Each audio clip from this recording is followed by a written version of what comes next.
next speaker is the head of project leasing and the regional director of markets of JLL Philippines. Prior to Jones Lang Lasal, she, the only lady speaker actually that we have for this afternoon, was the general manager and coaching GM of Regus Manila's offices.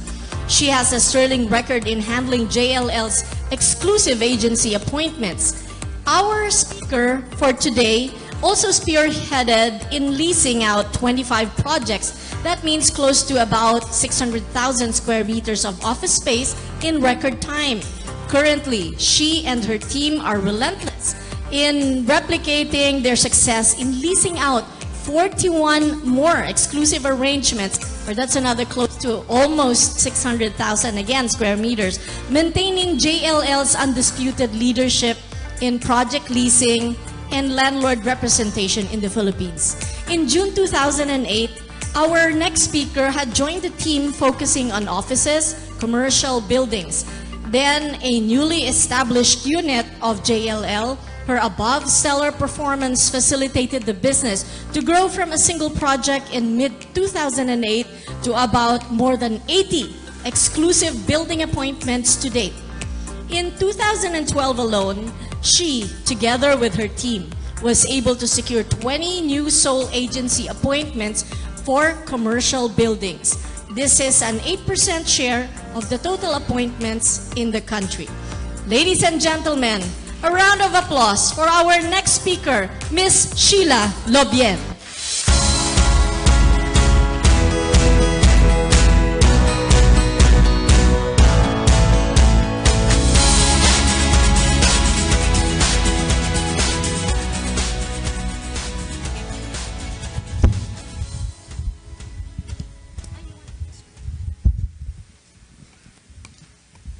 Good afternoon, everyone.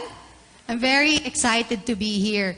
I'm actually honored to be speaking among our respected leaders in the economy and finance.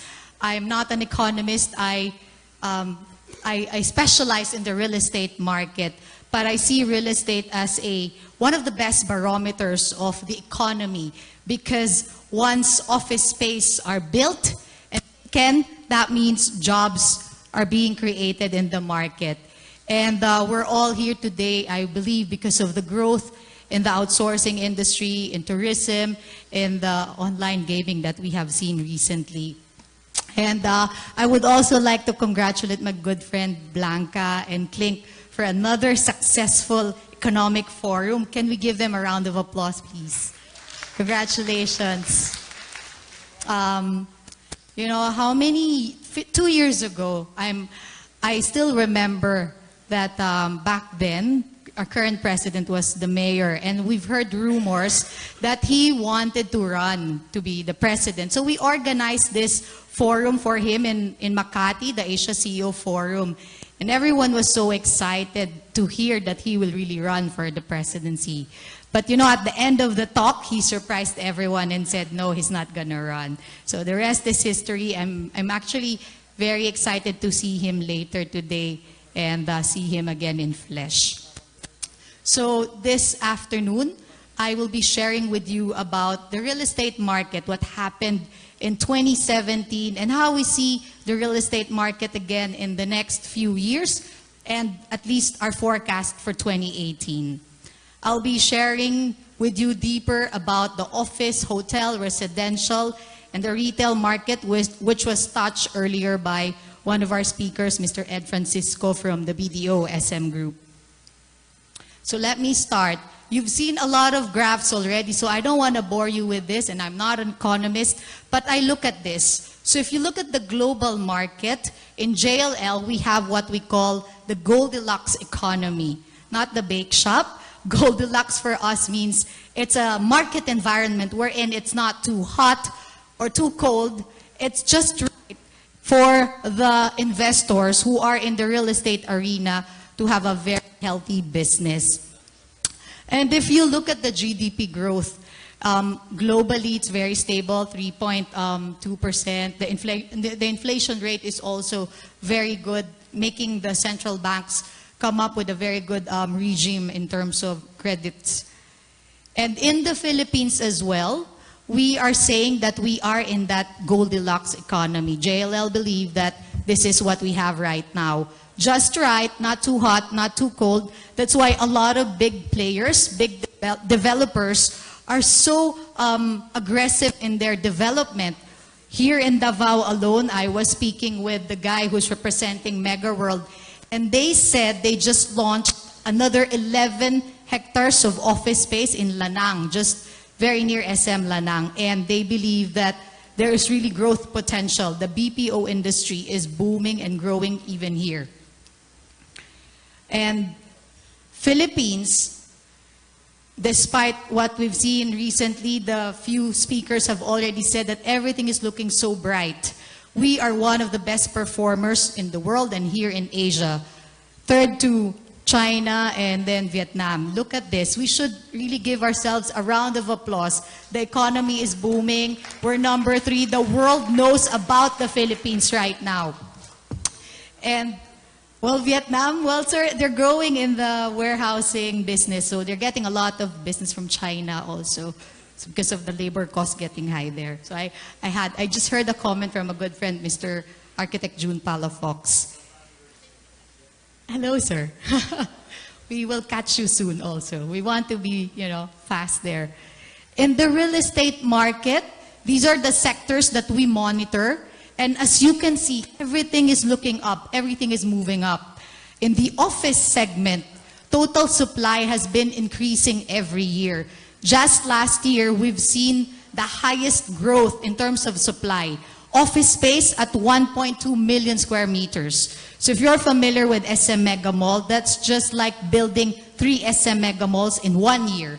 All brand new offices. And today, this year also, we have recorded another 1 million square meters of office space. So you might ask, with all these number of offices that you see left and right, not just in Metro Manila, but in the provincial areas, are they being taken? Are there companies taking space? Definitely yes. Vacancy rate is very, very low, single digit, less than what? 77%. Anywhere you go around the world, when the vacancy rate is very low, it means that the economy is healthy. Jobs are created in the market, companies are coming in, and they're setting up shops. And if you look at the monthly rate, price per square meter, from 2015 up to today, it has steadily gone up. So we were, 835 pesos per square meter in 2015. Today, we have seen the highest at 1,100 pesos per square meter average across Metro Manila. And even if you go outside Metro Manila, rents have been moving up. You will note, if you're familiar in Makati, there are some landmark buildings there, the likes of Zuilig, PBCom, Enterprise Center, the big buildings. They are now charging almost 2,000 pesos per square meters. And are there takers? A lot.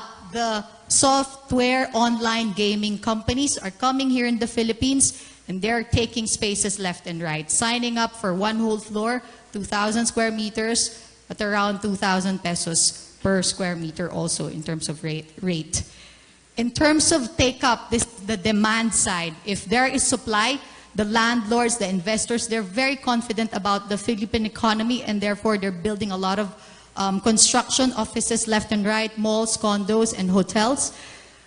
In terms of the demand side, the take-up, we see also growth there. Last year, 2017, we've seen the highest in terms of take-up at almost 740,000 square meters of space. So all these are new contracts. Big companies such as, what you see here in Davao, we have Convergys and several other big multinational firms. They're signing up, they're paying, they're committing for at least 5 years. And it has steadily grown. So since right after the global crisis, we have experienced this healthy demand and growth in the real estate market. And it's fueling a lot of other demands too. In the retail segment, our earlier speaker mentioned about the malls, the shopping centers. It's growing everywhere. Here in Davao alone, how many township malls you can see.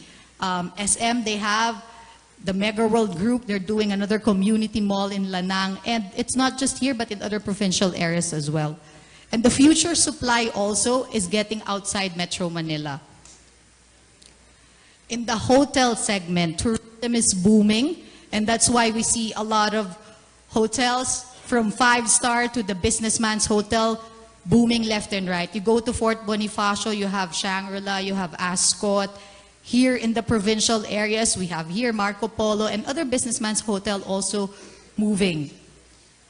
In the residential market as well, we lack that mass housing.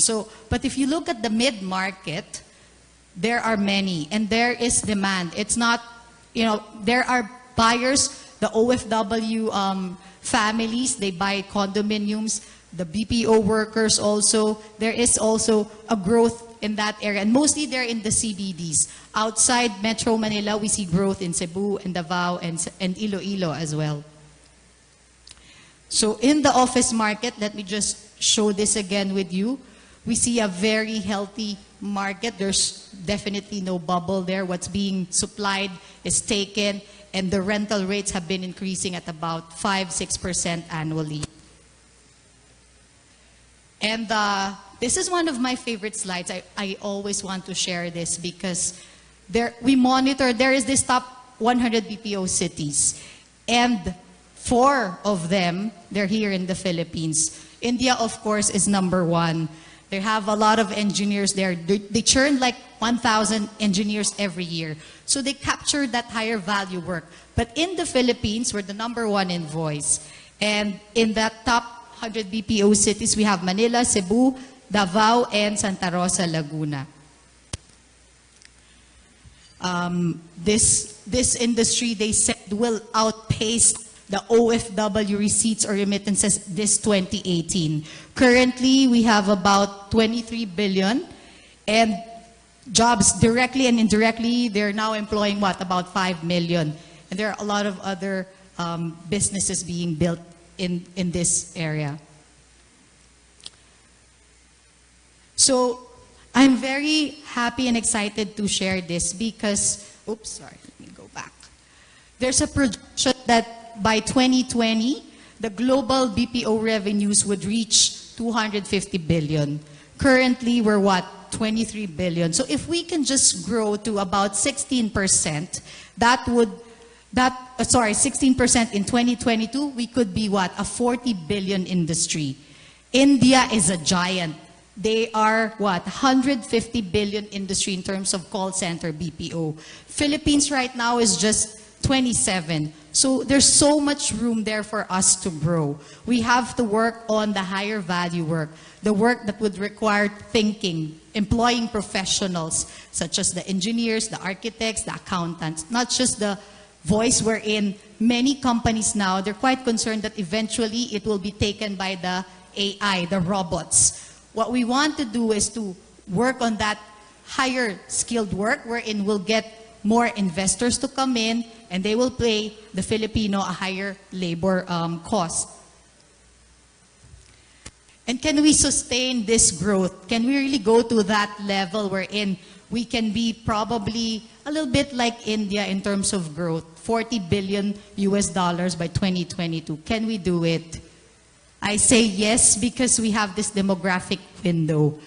We're very young. How many what? 105 million, and more than half of that, they're now in the labor force. 24 years old, highly scalable, English-speaking talent. And the cost is very competitive compared to placing your business elsewhere. And a lot of big companies, when we talk to them every day, I talk to a lot of big firms, and they are coming here because of the labor cost. They save a lot on that. Higher quality talent at a very affordable cost. And when you look at the cost per square meter, where are we compared to our Asia Pacific neighbors? Philippines is still what? 9 to the lowest in rental value. So they're coming here. This is one of the reasons we have high quality buildings that can address their at the same time. In terms of land value, very, very cheap, 4th to the lowest. So on the investor side, landlord side, cost of land is low, and yet they can rent the space high. But it's still not high compared to our other neighbors. We also have this classification of world cities, and I would just like to share this with you. In JLL, we say Manila is already in that mega hub. When we say mega hub, they're part of the emerging countries, and they have a big BPO or outsourcing presence. Philippines is there together with India and other countries. We just have to work on our transparency index also. But again, I'm very pleased to share this with you that Philippines has now moved from very low transparency in 2004 to a high mid-transparency in 2016. So big investors, if we want to attract foreign investors, the market has to be transparent. When they go to first world countries like Singapore, Hong Kong, Australia, investors would look at the market, and if they can easily enter and also exit if they want to, then they like that. In the Philippines, we're not there yet, but hopefully we will get there, and so we can invite a lot and attract a lot of investors to come in and play here in the Philippines.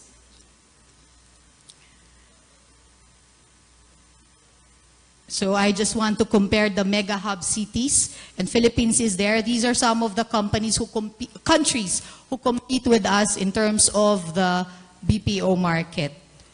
And as you can see here, Philippines is 5 years younger compared to all the other countries. 24 years old, we have the population, GDP growth, and literacy rate. Almost everyone here can speak English. Philippines is what? The second or the third in terms of English skills. Second to the US and the UK. Leading BPO countries. We look at this as well, and look at the Philippines. There are 3 indices that we need to look at: financial attractiveness, people skills, availability, market, and the business environment. So those in the government, we need support. We have to look at this growing sector. They're talking about some limitations or slowness in PEZA approval. And this is, of course, causing some of the BPO companies to not just, not to expand heavily. So the growth is being tempered. Here are some of the big companies who have entered the market. This is just some of the deals that we have done in the last 3 years. And when you look at them, they're all multinational firms. And the minimum size is around 6,000 square meters. One company can practically take the whole building. And they are very confident in the Philippine economy. They're growing, they're employing the Filipinos. I would also like to share with you 6 market trends that we've been seeing in the last 3-4 years. So the township locations was mentioned earlier, and the current administration would like to move the development outside Metro Manila.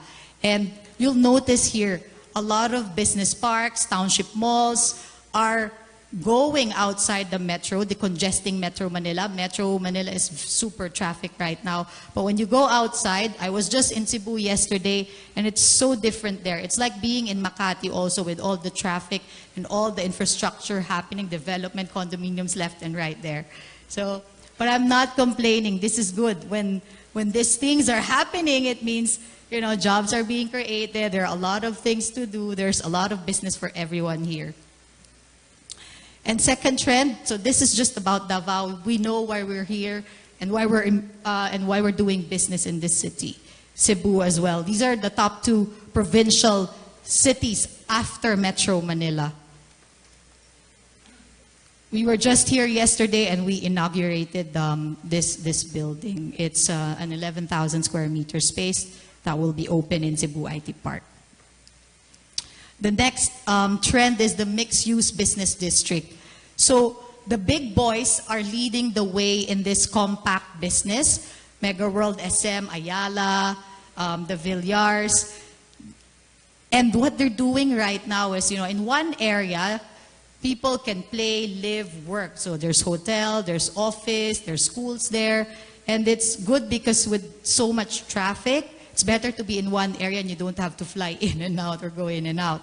So we see hotels there, and in the next few years, Arca South is one of Ayala's project, very prominent, and the Mega World Group here. You can see your project there. Another trend is the green building. So 8 years ago, this is not common, but today, it's one of the things that big developers are looking into, because the big players, the blue chip companies, they want a building with a conscience. It's for their employees' productivity. They are, the less sickly syndrome. So this is growing, and it's here to stay. In the first world countries, we already have this in Singapore, Hong Kong, Australia. Today in the Philippines, we have now 130 buildings and another 40 in the pipeline. And the other one, this is a bit controversial, the software gaming companies, the online gaming. The Chinese are now here in the Philippines. They're entering the market and they're taking spaces left and right. If you look at this, in 2017, without them, I don't think we'll have a high and a record year in terms of office take-up. But because of the online gaming, the software online gaming industry coming from China, it has fueled the demand and the take-up last year. And we've seen the highest record in terms of office take-up. And even in condominiums, they're paying in cash. They can pay, in one go, 30 million in one bag. So that's how liquid they are. And the next one is the flexible instant offices. So this is good in a growing economy, in a growing market like the Philippines. Regis, they're here in Davao. So if you're a new company and you're just testing the market, you can go in a serviced office first. You can grow there. They're selling flexibility. You can expand. You can shrink anytime without you worrying about the capital expense. And the advent of halfway homes. So some dormitories are being converted into halfway homes. Some condominiums. And this is good for the middle class, the young population, the growing BPO workers, because it's very affordable, around 4,000 or 5,000 pesos per month, and you don't have to spend on the transportation, you don't have to endure the traffic every day. And the retail market, I'll just touch on this a bit. Bulk of the development are now happening outside Metro Manila, not just inside. So it's good because it will decongest the traffic problem that we currently experience in the metro. And thank you, SM, for all the big malls that we have. 3 out of the 10 malls in the world, they're from SM. So we're a mall-loving country because I think it's very hot in the Philippines. People would love to go to the mall, spend the whole day there with their families. Unlike in Europe and US, the reverse is happening. The mall, they're closing shop. But in the Philippines, they're growing. It's a destination. It's part of our tourist attraction. And when you look at the rents, Philippines there at the bottom, Manila, and I'm already talking about Makati rent here at 2,500 pesos per square meter.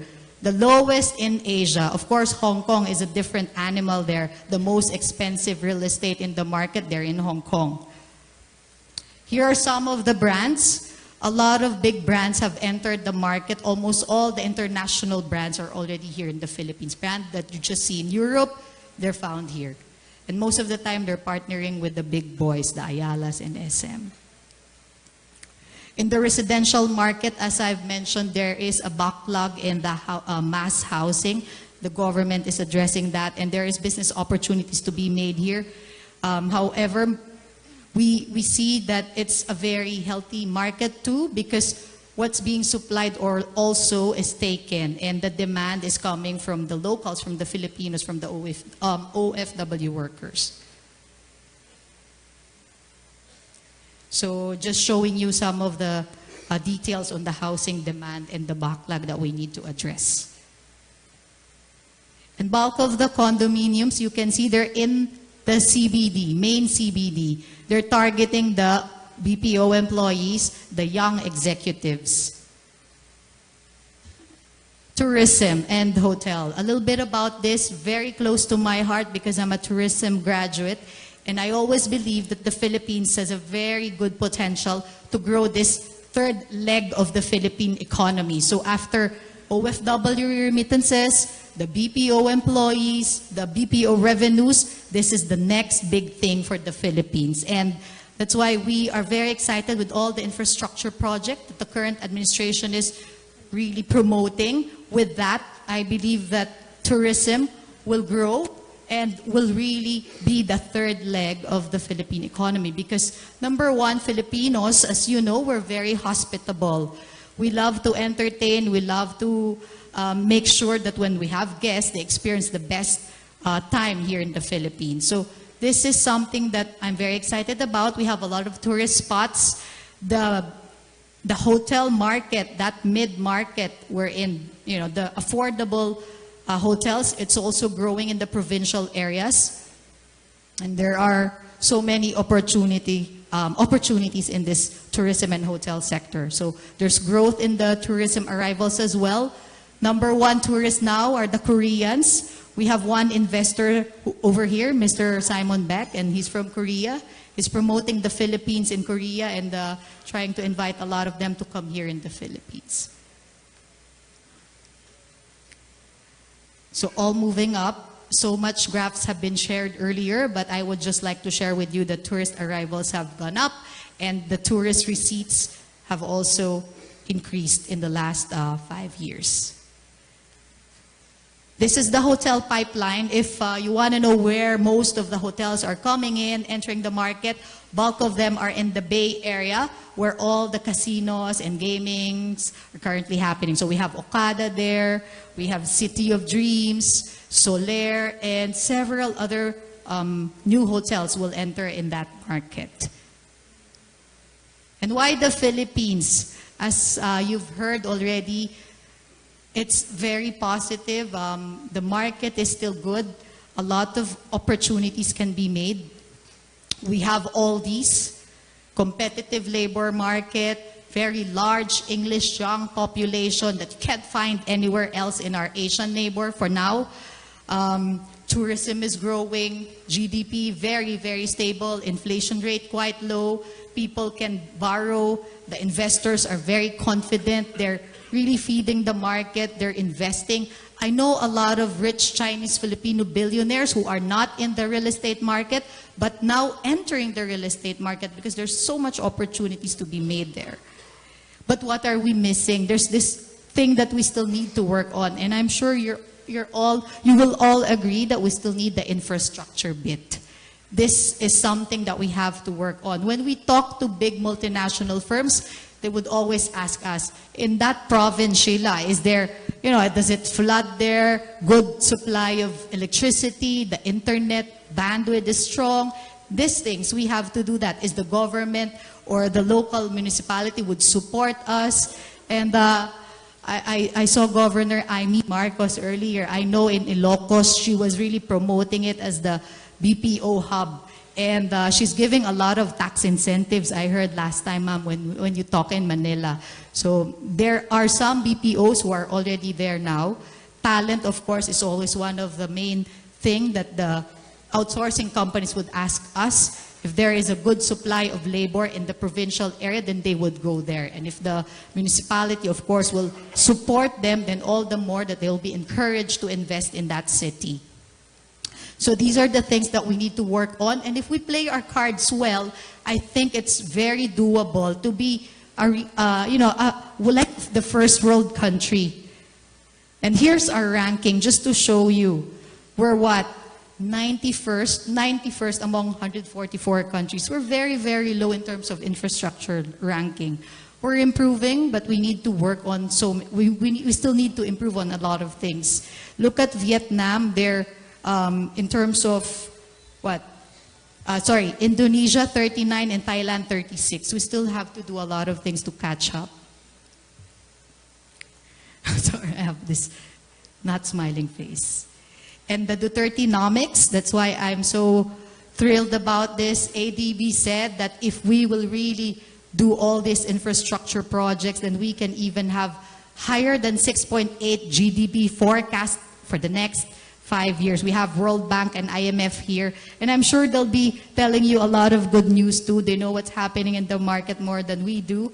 But what I can share with you is really, I know the pulse of the market. We've been doing this business for the last 10 years, and we talk to both demand and supply side. We hear what they're telling us every day. When you talk to investors, the landlords, they're always discussing about where else can we buy? What else can we do? Where else can we grow? They want to buy, and the land values have gone up too. It's not that easy for them to acquire properties now.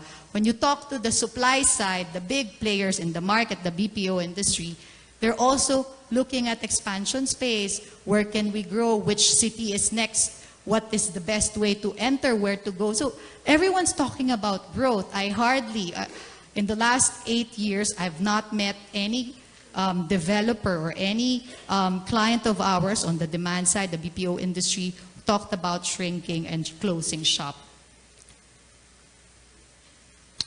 And look at the 5 economies in Southeast Asia. They are heavily investing in infrastructure. Singapore is already a developed country, and Malaysia, and yet they still spend on infrastructure.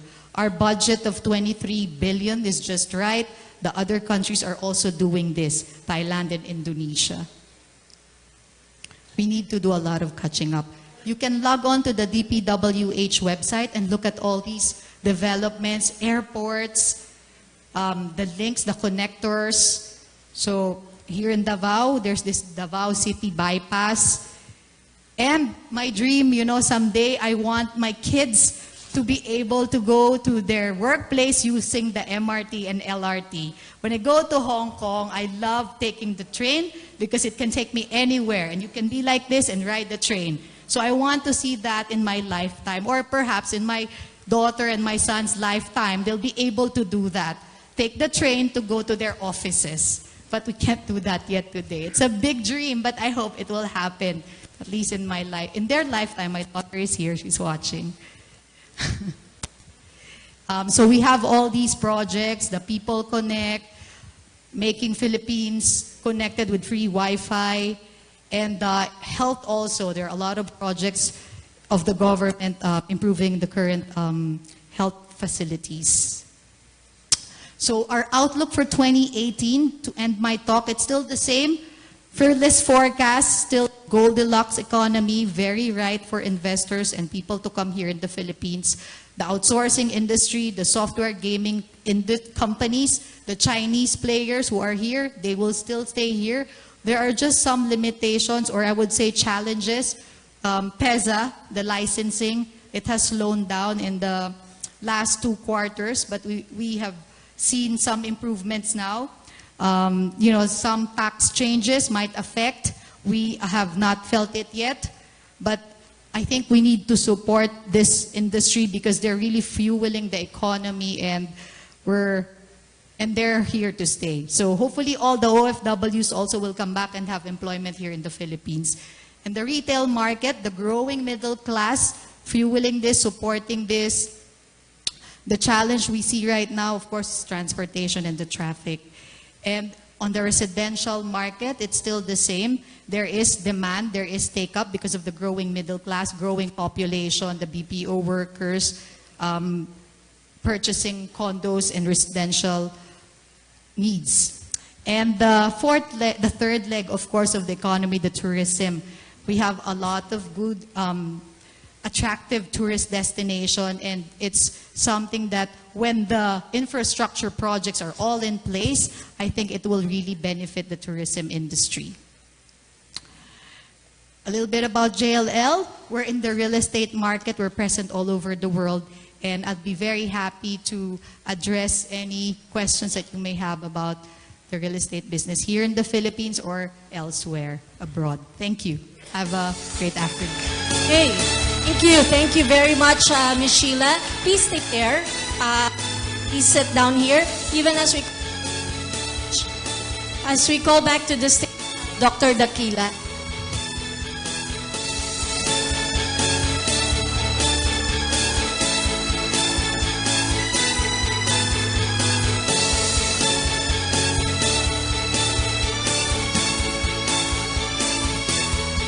Okay. So we have now come back. Please sit down. So this is a little bit of what we're doing right now.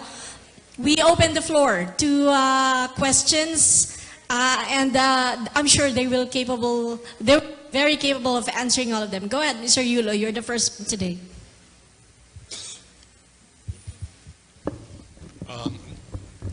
Hello, I am Nana Yulo, Chamber of Commerce at the Philippine Islands.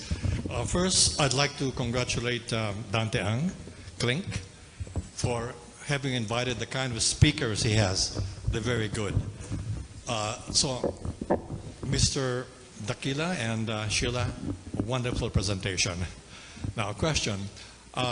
Businessmen would prefer that the exchange rate of the peso to the dollar is more or less steady, because they hate, wild swings.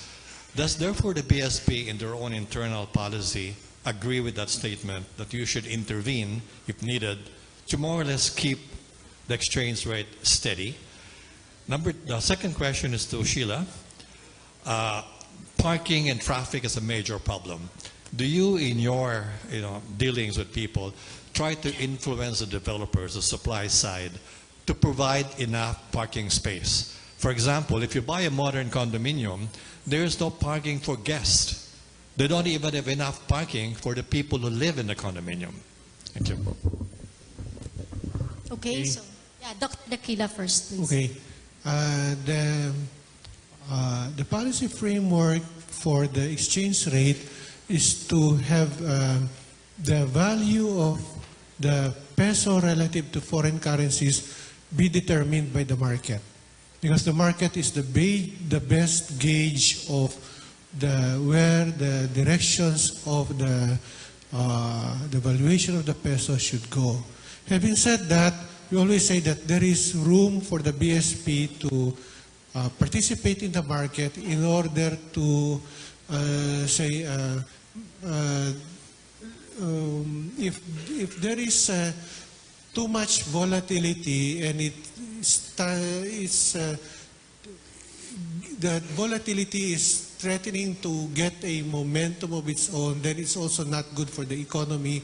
So there is room for participation of the BSP, but in a framework where the general direction of the currency is being determined by the market. Because no central bank can really go against the market. Okay, so yes, please, Sheila. There's the second question. Right. So, Mr. Yulo, on the parking concern, yes, we see that all the time. A lot of big developments, they lack parking spaces. But what developers are really doing is just based on building code. So if the city would dictate that for every 70 square meters that they built, they have to provide one parking. So they're doing that. They're following that. If we want to have more of that, then I think the government, the municipality should intervene. If it will say that from now on, you have to do one parking slot for every 50 square meter that you'll build, then we can see improvement. So big players now, what they're doing, if it's if parking is really a problem in the area, they would have a small area just for parking, but it's still not enough, especially now that a lot of Filipinos have cars. They don't commute, they use their own vehicle. So we really need that. So we need Architect Palafox to do the urban planning, master planning. Okay. Yes, ma'am.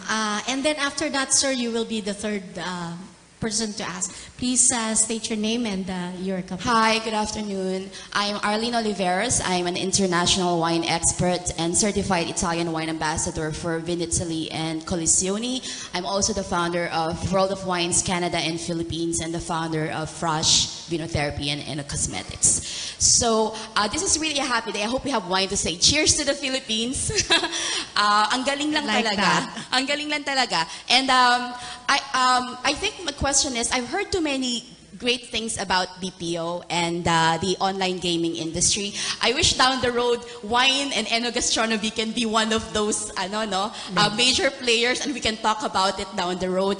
But really, it's an exciting time when you talk about BPO and online gaming industry as the key players in the real estate market. I think I want to know and be reacquainted more with what the government has been doing to support this trend, and if ever, what can it be done further to help the market internationally? Wow, I think that is one question that government should answer that's true, and that's cannot be answered by the private sector. But Sheila, you've mentioned some really stellar numbers on the growth of that particular industry, right? So I think that there are some positive developments going on. Well, the government is really supporting this segment of the market, the BPO industry. What we would just really like to ask and propose, of course, since the President will be here today, the PEZA accreditation. We've seen some delays in getting approvals, and therefore there are some office buildings that the take-up was slow because they don't have the accreditation. So the outsourcing industry, the companies, they want to be in a PEZA accredited building. When a building is not accredited, then it's not part of the buildings that they will choose. So what we want probably is efficiency in that aspect. So if the government can really promote and support that I think would make that industry grow even further in the Philippines. Okay. There was... if I may just add to yes, that. Dr. Dakila, please. And then, sir, you will be next. Actually, the BSP is in close coordination with the BPO organizations, not with respect to how to support the BPO, because that's not really within the mandate of BSP, but where the prospects of the BPO do have an impact on our external sector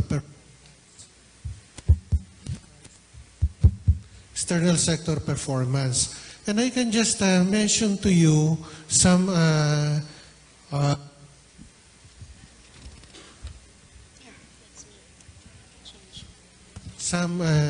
information provided to us by the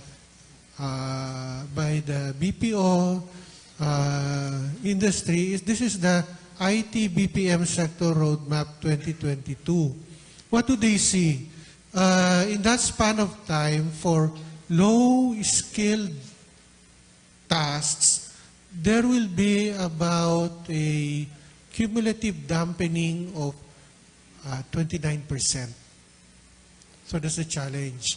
And for growth, the corresponding growth for low-skilled tasks will only be 4%. For mid-skilled tasks, the downturn in growth of the skills mix will be at 7%, but there will be a 12% increase. Whereas for high-skilled tasks, the downturn is just 1%, but there is a 19% increase in the demand for higher skilled tasks. And what is driving this? This is what we mentioned earlier, the challenge coming from automation, because a lot of the processes that used to be done by lower skilled workers can now be done through IT. So the challenge is to shift the skills mix to higher skilled tasks. And this is, of course, where government intervention can also come in, where government support can come in, both from national agencies and also for the local sector. Retraining.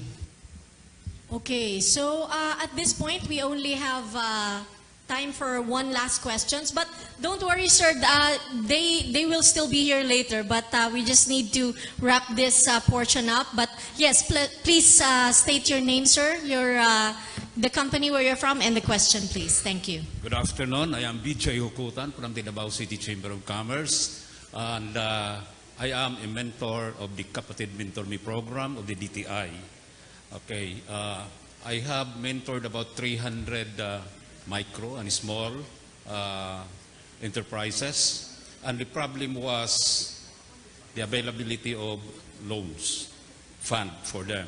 So my question is directed to Dr. Dakila of the Bangko Sentral ng Pilipinas. The micro and the small, which are 96% of the total registered businesses of the country, are actually not bankable at present. Particularly the agriculture, those who are engaged in agriculture, services, and retail. Okay. So unless we make them bankable, there will be no true inclusive growth. What can the central bank do about that? I think there may be some representatives of the BSP regional office here. Not to put them on the spot, but okay. There is a program of the BSP called the Credit Surety Fund. And this is specifically targeted to bridge the gap as between the cooperatives especially that are not bankable and the funds coming from the formal system. And what do they do? What does the BSP do? The BSP does not provide the funding. It's still coming from the banks. But the local government now has to also participate in that partnership, and there is a funding provided by the banks, and there is a guarantee involved. So you can get in touch with our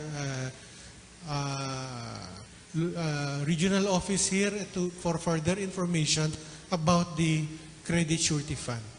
Okay, thank you very much. Actually, you may also approach Dr. Dakila later when he goes down the stage so that he would probably be able to help you. So that's the time we have for this question and answer. Once again, thank you very much, Dr. Dakila from the BSP and Ms. Sheila Lobien of the Jones Lang LaSalle.